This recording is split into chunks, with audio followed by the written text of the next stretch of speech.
রামনগরের আনন্দমঠের আয়োজনে আবৃত্তি প্রতিযোগিতা। রামনগরের আনন্দমঠ প্রত্যেক বছরের ন্যায় এবছরও আবৃত্তি প্রতিযোগিতার আয়োজন করেছিল।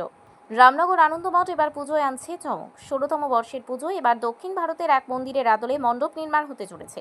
প্রতিমায় থাকছে সাবেকিয়ানা ছোঁয়া। এই দিন আনন্দমঠের আয়োজনে আবৃত্তি প্রতিযোগিতার আয়োজন করা হয়েছিল। এই আবৃত্তি প্রতিযোগিতায় স্থানীয় দূর দূরান্ত থেকে অনেক প্রতিযোগী উপস্থিত হয়। আবৃত্তি প্রতিযোগিতায় প্রতিযোগীদের ভিড় ছিল চোখে পড়ার মতো। পুজো আর হাতে গোনা কয়েকটা দিন বাকি। সর্বত্র পুজোর উন্মাদনা তুঙ্গে। শারদ উৎসবকে ঘিরে উন্মাদনা তুঙ্গে। এদিন আবৃত্তি প্রতিযোগিতায় উপস্থিত ছিলেন রামনগর আনন্দমঠের সম্পাদক, সভাপতি, যুগ্ম সম্পাদক সহ অন্যান্য সদস্যবৃন্দ। এবারের পুজোয় আনন্দমঠ মণ্ডপে ও প্রতিমায় আনছে চমক। আলোকসজ্জায় থাকছে অভিনবত্বের ছোঁয়া।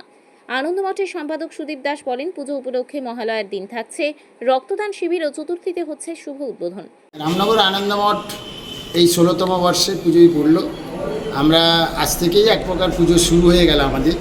আপনারা যে দেখবেন যে আজ থেকে আমাদের প্যান্ডেলেরও কাজ, প্যান্ডেলে আমাদের কাপড় লেগে গেছে, মাও ভেতরে প্রবেশ করেছেন। আমাদের প্রস্তুতি একদম চূড়ান্ত পর্যায়ে। আজ থেকে আমরা এই সাংস্কৃতিক প্রতিযোগিতাগুলো শুরু করেছি। রামনগর বালিকা বিদ্যালয়ে আজ সকাল থেকে প্রাকৃতিক দুর্যোগের মধ্যে প্রচুর সাড়া দিয়ে প্রায় ৫০০ শতাধিক অভিভাবক সহ স্টুডেন্ট এসেছিল। তারা এইমাত্র তাদের অনুষ্ঠানটা শেষ হলো। তারপরে আমাদের তো আগামী রবিবার দিন রক্তদান আছে, মহালয়ার দিন। প্রতি বছর রামনগর আনন্দমঠ তার মহালয়ার পুণ্যলগ্নে রক্তদান আর স্বাস্থ্য পরীক্ষা শিবির করে। তারপরে চতুর্থী দিন আমাদের মায়ের পুজো উদ্বোধন হবে। সবাই আসুন, পুজো দেখুন। এই আমাদের সবার কাছে একটা প্রত্যাশা থাকলো, প্রত্যেকে এসে দেখবেন। মা আসতে আর কয়েকটা দিন অপেক্ষা। এই কটা দিন আমাদের প্রস্তুতি খুবই চূড়ান্ত পর্যায়ে থাকে। আমরা সেই জন্য চেষ্টা করছি যাতে সবার সামনে একটা আলোক সুসজ্জিত রঙ্গমঞ্চে অনুষ্ঠানটা তুলে ধরার চেষ্টা করছি। এবার কত বছরের পুজো আর থিম কি থাকছে? আমাদের এবছরের ১৬তম বর্ষে এবছর পুজো পড়েছে।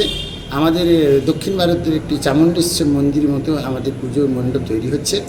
কাজ একদম প্রস্তুতির দিকে রয়েছে। আমি আনন্দমঠের সম্পাদক সুদীপ দাস বলছি।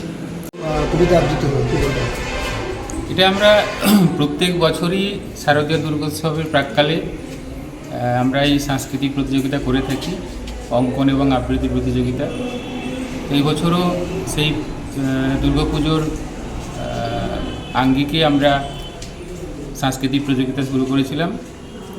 তো আমাদের প্রত্যেকবারই ভীষণ সাড়া পাই।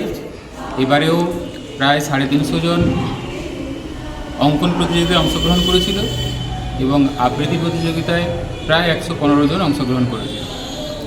আমরা সাফল্যের সঙ্গে আজকের এই অনুষ্ঠানটা সম্পন্ন করতে পেরেছি এবং সব অভিভাবককে এবং আপামর জনগণকে আনন্দমঠের পক্ষ থেকে আসন্ন শারদীয় দুর্গোৎসবে সাদর আমন্ত্রণ রইল।